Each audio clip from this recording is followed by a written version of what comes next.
It's amazing to see what human beings are able to construct, both traditional and modern.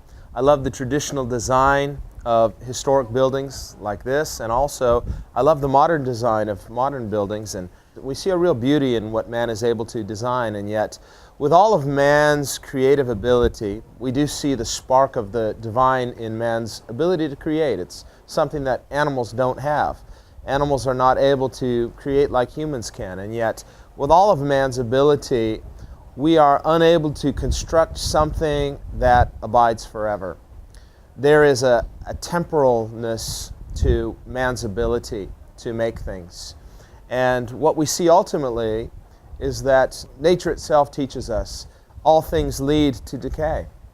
The second law of thermodynamics teaches us, for example, that everything in nature is in a continual state of breakdown.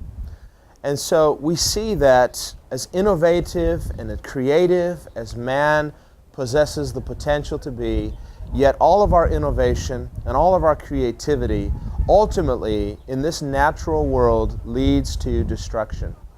We read in the Gospel of Luke that Jesus was touring Jerusalem, and he and his disciples saw the beautiful temple.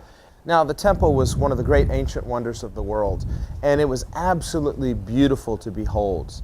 And as the disciples were taking in its beauty and magnificence, Jesus told them, not one stone will be left standing on another. This entire building, as magnificent as it is to behold, will be completely deconstructed, completely taken down, piece by piece, and there will be no evidence of it whatsoever. And what we see Jesus pointing out is that as great as man's achievements may be, they are not permanent. They are not eternal. Rather, God seeks to construct something that lasts forever. We are to seek something greater than the achievements that we can achieve in this lifetime. If all you and I are living for is some lifetime achievement, your life is going to add up to something that people will remember you for. If that's all it amounts to, ultimately, it leads to destruction, because just as the temple in Jerusalem was destroyed, never to be rebuilt, in the same way, all of our human achievements, apart from the grace of God, lead to destruction. What then should our goal be in life?